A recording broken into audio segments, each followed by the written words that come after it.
Hello everyone. NCERT Hindi medium में आप सभी का स्वागत है।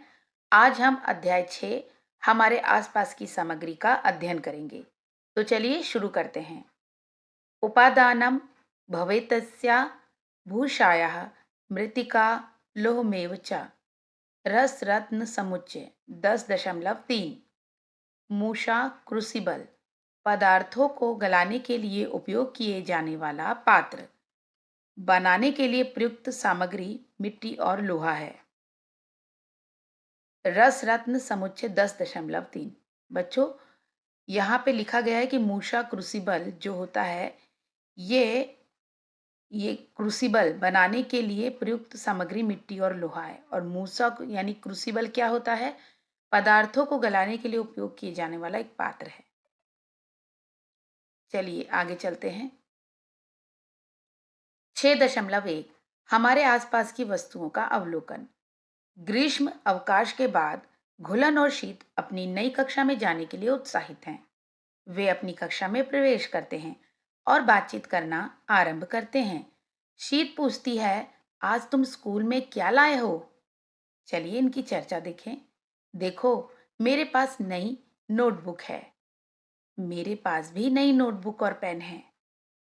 कुछ समय बाद उनकी विज्ञान की शिक्षिका विद्या जी कक्षा में प्रवेश करती हैं और विद्यार्थियों से बातचीत आरंभ करती हैं।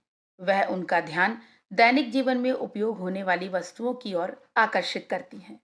वह पूछती हैं, वस्तुएं एक दूसरे से किस प्रकार समान या किस प्रकार भिन्न हैं? उनके आकार और रंग क्या-क्या हैं? जब आप उन्हें स्पर्श करते हैं तो कैसा अनुभव होता है? क्या उनमें से कुछ वस्तुएं दूसरी वस्तुओं से भारी हैं? सभी वस्तुएं किसी न किसी सामग्री से बनी होती हैं, जैसे कागज, लकड़ी, कपड़ा, कांच, धातु, प्लास्टिक, मिट्टी इत्यादि। किसी वस्तु को बनाने के लिए उपयोग किए जाने वाले पदार्थ या पदार्थों का मिश्रण सामग्री कहलाता है। क्रियाकलाप 6.1 आइए पहचानें। अपने आसपास दिखाई देने वाली वस्तुओं की एक सूची बनाएं और उन सामग्रियों के नाम भी तालिका 6.1 में लिखें जिनसे वे बनी हैं। तालिका 6.1 सामग्रियों की पहचान करें। मैं अवलोकन करता हूं या करती हूं। सामग्री सामग्रियां जिससे वे बनी हैं। बच्चों, यहाँ पर आपको अपने आसपास दिखाई देने वाली वस्तुओं की सूची बनानी है और ये भी लिखना है कि वो किस सामग्री से बनी है। मान लीजिए अभी आपके पास पेंसिल है, आप यहाँ पर पेंसिल लिख दीजिए। किस चीज़ से बनी है वो? लकड़ी और ग्रेफाइट से। उसके बाद आप अपनी पुस्तक देख रहे हैं, आप पुस्तक लिख सकते हैं। किस चीज़ से बनी है? पेपर से। चलिए अब आगे चलते हैं। प्रतिदिन के अवलोकनों के आधार पर यह निष्कर्ष निकाला जा सकता है कि वस्तुएं विभिन्न सामग्रियों से बनी होती हैं। आइए सामग्रियों के विषय में जानें। भारतीय उपमहाद्वीप में पाए जाने वाले सबसे पुराने मिट्टी के बर्तन 7,000 से 8,000 वर्ष पूर्व के हैं और गंगा के मैदानों लेहुरा देवा और बलूचिस्तान मेहरगढ़ में पाए गए हैं।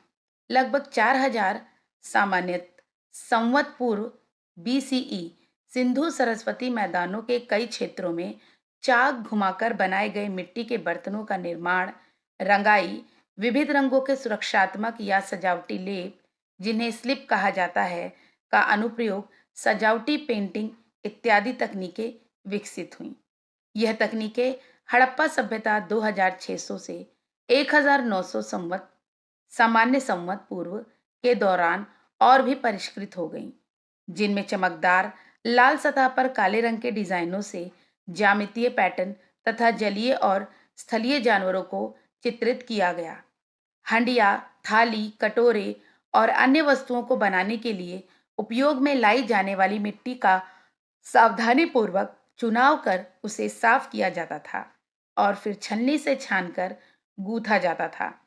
उसे एक घूमते पहिए पर आकार दिया जाता था और अंततः भट्टियों में पकाया जाता था। इस पकी हुई मिट्टी को टेराकोटा कहते हैं। इन बर्तनों का उपयोग भोजन पकाने से लेकर अनाज, तेल, घी इत्यादि के भंडारण तक विभिन्न प्रयोजनों के लिए किया जाता था।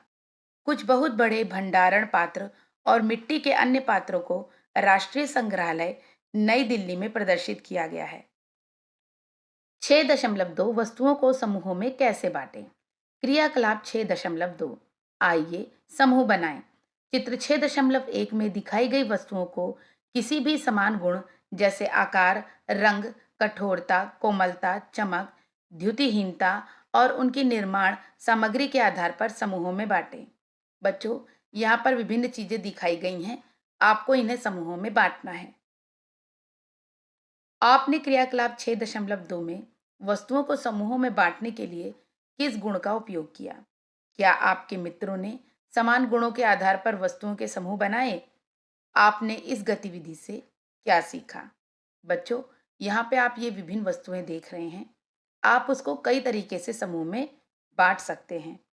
जैसे कि आप इन्हें वह किस चीज से बनी है, जैसे मिट्टी से, लकड़ी से, प्लास्टिक से, कागज, इस आधार पे भी बांट सकते हैं।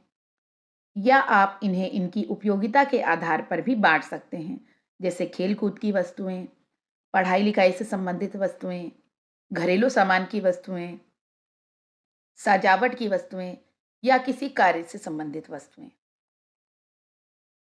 आपने देखा होगा कि एक वस्तु विभिन्न सामग्रियों से बनाई जा सकती है और कुछ सामग्रियों का उपयोग विभिन्न वस्तुओं को बनाने के लिए किया जा सकता है। वस्तुओं को समूहों में व्यवस्थित करने की विधि वर्गीकरण कहलाती है। बच्चों, इस वाक्य को ध्यान दीजिएगा कि वस्तुओं को समूहों में व्यवस्थित करने की विधि वर्गीकरण कहलाती है। आपको यह याद रखना है। वस्तुओं को उनके एक समान गुणों के आधार पर समूहों में विभाजित किया जा सकता है। वस्तुओं को उनके एक समान गुणों के आधार पर समूहों में विभाजित किया जा सकता है। इसी प्रकार से हम कुछ गुणों के आधार पर सामग्रियों का वर्गीकरण कर सकते हैं। क्रियाकलाप 6.3 आइए विचार करें। विचार करें कि एक गिलास बनाने के लिए हम किन किन सामग्रियों का उपयोग कर सकते हैं। चित्र 6.2 में दिए गए रिक्त स्थानों में इन सामग्रियों के नाम लिखें। मान लीजिए आपको यह गिलास पेपर पे ड्रॉ करना है, अपने पेपर पे चित्र बनाना है। तो उसके लिए क्या सामग्री चाहिए? आपको पेपर चाहिए, आपको पेंसिल चाहिए, आपको रबड़ चाहिए, आपको शार्पनर चाहिए। तो इन सब की सहायता से आप यहाँ बना सकते हैं। अगर मिट्टी का गिलास बनाना है कुम्हार को, तो उसे चाक चाहिए, उसे मिट्टी चाहिए, उसे पानी चाहिए और उसे उसको घुमाने के लिए भी कोई डंडी चाहिए जिससे वह चाक को घुमा सके। क्या खाना बनाने के क्या खाना पकाने के लिए, बर्तन बनाने के लिए कागज जैसी सामग्री का उपयोग करना अच्छा विचार होगा? कपड़े से बने गिलास का उपयोग जल रखने के लिए क्यों नहीं किया जा सकता? क्योंकि उसमें से पानी बह जाएगा।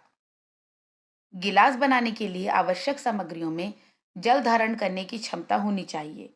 ये कैसे निर्धारित किया जाए कि किसी वस्तु को बनाने के लिए किस सामग्री का उपयोग किया जाना चाहिए? हम किसी वस्तु को बनाने के लिए सामग्री का चयन उसके गुणों और उस प्रयोजन के आधार पर करते हैं जिसके लिए उस वस्तु का उपयोग किया जाना है। हम किसी वस्तु के विभिन्न भागों को बनाने के लिए भिन्न भिन्न सामग्रियों का उपयोग करते हैं। उदाहरण के लिए एक पेन विभिन्न सामग्रियों से बना हो सकता है, जैसे प्लास्टिक, धातु और स्याही। चलिए बच्चों, आगे इनकी चर्चा देखते हैं। विभिन्न खेलों की गेंदें बनाने के लिए भिन्न भिन्न सामग्रियों का उपयोग क्यों किया जाता है? क्या क्रिकेट की गेंद का उपयोग टेनिस खेलने के लिए किया जा सकता है? क्रियाकलाप 6.4 आइए खोज करें। चित्र 6.3 में एक ही आकार की लेकिन भिन्न भिन्न सामग्रियों से बनी विभिन्न गेंदों को दर्शाया गया है। एक एक करके गेंदें लें और किसी नियत ऊंचाई से गिराएं। जिस ऊंचाई पर गेंद उछलती है उसे तालिका 6.2 में अंकित करें। उस गेंद को पहचानें जो सबसे अधिक ऊंचाई पर उछलती है। बच्चों, ये देखिए टेनिस की गेंद है, यह क्रिकेट की हस्त व्यायाम की गेंद है। आपको इस तालिका 6.2 में गेंदों का उछाल देखकर लिखना है कि टेनिस की गेंद कितना उछली, क्रिकेट की गेंद, हस्त व्यायाम की गेंद या कोई अन्य गेंद भी आप उपयोग कर सकते हैं। उनका उछाल आपको लिखना है किस प्रकार कि वह उच्च उछली, मध्यम उछली या निम्न उछली या नहीं उछली। कुछ भी आप लिखेंगे जो आपने अवलोकन किया। खेल की गेंदों के अन्य गुणों पर कक्षा में चर्चा करें, जैसे उनका आकार, रंग, गठन, कठोर या मुलायम, और वे कितनी ऊंचाई तक उछलती हैं। ये समझने का प्रयास करें कि किसी विशिष्ट खेल के लिए उपयुक्त प्रत्येक गेंद कुछ निश्चित सामग्रियों से क्यों बनी होती है। चित्र 6.4 का अवलोकन करें और वस्तुओं का यथासंभव विभिन्न विधियों से समूहों में विभाजित करें। बच्चों, इस चित्र का ध्यानपूर्वक अवलोकन करें। यहाँ पे कुछ ज्यामितीय आकृतियां बनी हुई हैं। आपने इन वस्तुओं को उनके आकार, रंग या जिस सामग्री से वे बनी हैं, उनके आधार पर समूहों में विभाजित किया होगा। हमने सीखा कि वस्तुओं को उनके गुणों के आधार पर वर्गीकृत किया जाता है। उदाहरण के लिए, घर की रसोई में हम सामान्यतः एक जैसे बर्तनों को एक साथ रखते हैं। इसी प्रकार एक पंसारी सामान्यतः सभी प्रकार के मसाले एक कोने में रखता है, दालें और अनाज दूसरे कोने में रखता है, इत्यादि। आप किसी भी दवा की दुकान पर जाकर जानकारी प्राप्त कर सकते हैं कि दवाओं को रखने की व्यवस्था कैसी की गई है। 6.3 सामग्रियों के विभिन्न गुण क्या हैं? आइए हम सामग्रियों के कुछ और गुण जानें। 6.3.1 सामग्रियों के स्वरूप का अवलोकन करें और पहचानें। विभिन्न सामग्रियों से निर्मित वस्तुएं प्राय एक दूसरे से भिन्न दिखती हैं। बिना पॉलिश की हुई ताजी कटी हुई लकड़ी का स्वरूप लोहे से बिल्कुल भिन्न होता है। वहीं लोहा तांबे या एल्युमिनियम से भिन्न हो दिखता है। तथापि लोहा, तांबा और एल्युमिनियम में कुछ समानताएं हो सकती हैं जो उन्हें लकड़ी से अलग बनाती हैं। आइए वस्तुओं को अलग अलग छांटने का प्रयास करते हैं। कागज, गत्ता, लकड़ी, चाक, तांबे के तार, एल्युमिनियम की पन्नी और पीतल, कांस्य, स्टील इत्यादि से बनी किन्हीं वस्तुओं के छोटे छोटे टुकड़े एकत्रित करें। अपने द्वारा एकत्रित की गई वस्तुओं को देखें। क्या इनमें से कोई भी वस्तु प्रकाश पड़ने पर चमकती है?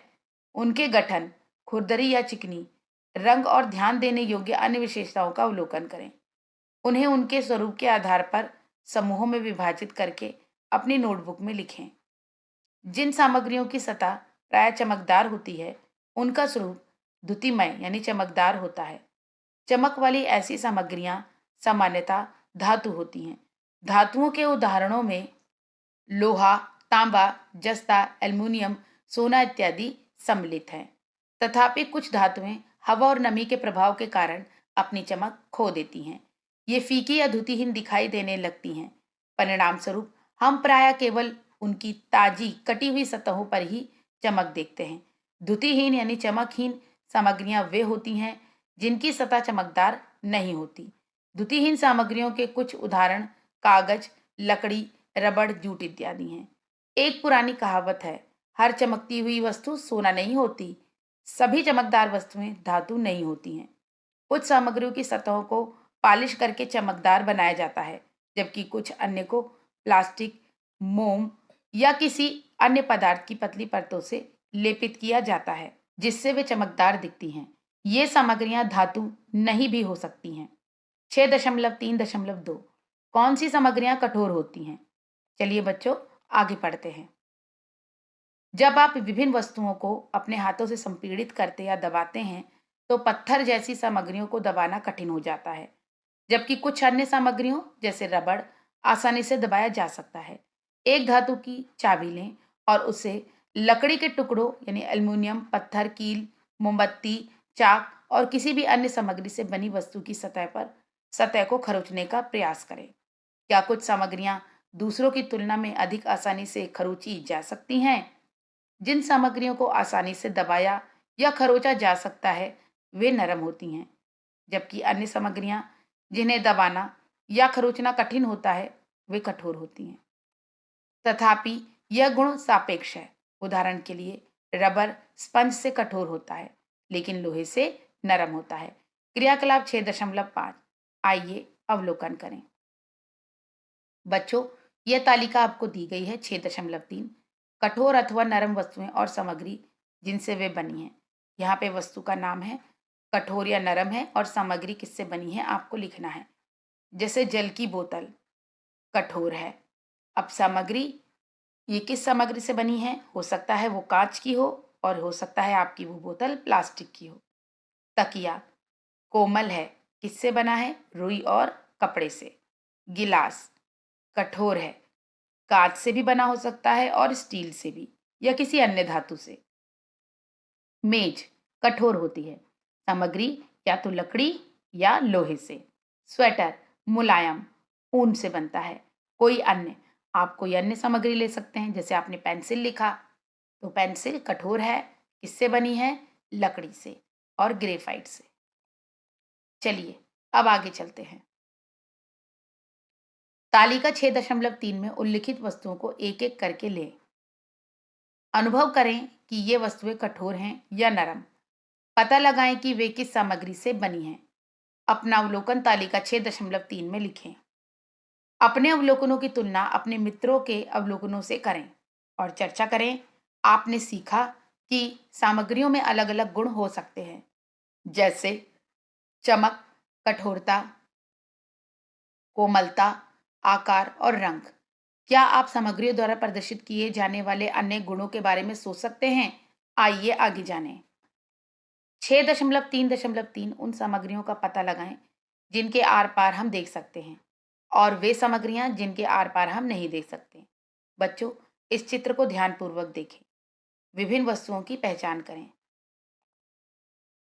देखिए, क में क्या है? क में दीवार है, यहाँ आप दीवार लिखेंगे। क्या आप इसके आर पार देख सकते हैं? नहीं। ख ख में ये है लकड़ी का, ये है पेड़ यानी वृक्ष। आप यहाँ पे पेड़ या वृक्ष लिख सकते हैं। आप इसके आर पार देख सकते हैं? नहीं। गा, यह शीशा है, शीशे का दरवाजा। आप यहाँ शीशे का दरवाजा लिखिए। क्या आप इसके आर पार देख सकते हैं? हाँ, आप इसके आर पार देख सकते हैं। घा, यह शीशे की खिड़की है।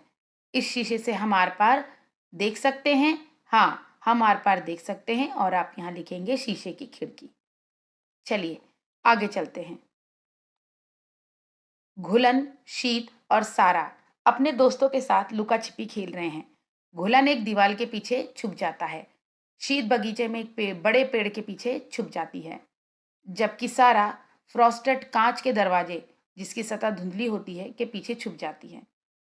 शीत का छोटा भाई घर की कांच की खिड़की से यह सब होते हुए देख सकता है। जिन सामग्रियों के आर पार देखा जा सकता है उन्हें पारदर्शी कहा जाता है।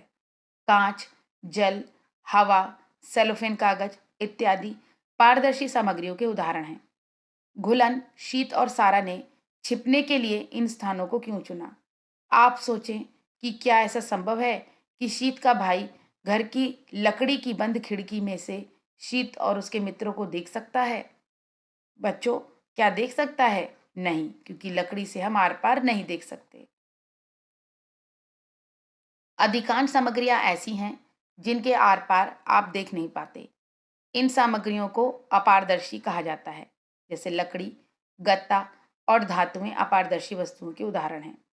जिन सामग्रियों के आर पार स्पष्ट नहीं देखा जा सकता उन्हें पारभासी कहा जाता है, जैसे कि कोई धुंधला दिखने वाला शीशा जिसके आर पार रोशनी तो जा सकती है लेकिन आप स्पष्ट नहीं देख सकते, उसे आप पारभासी कहेंगे। जैसे बटर पेपर, फ्रॉस्टेड कांच पारभासी सामग्रियों के उदाहरण हैं। चित्र 6.5 को देखें। घुलन, शीत, सारा और शीत के भाई द्वारा उपयोग की जाने वाली वस्तुओं की प्रकृति पहचानें और नामांकित करें। बच्चों, ये क्रियाकलाप अभी अभी हमने किया है। तो बच्चों, आज हमने यहीं तक अध्याय को पढ़ा है। अगले वीडियो में आगे से प्रारंभ करेंगे। मिलते हैं नेक्स्ट वीडियो में। Good bye everyone.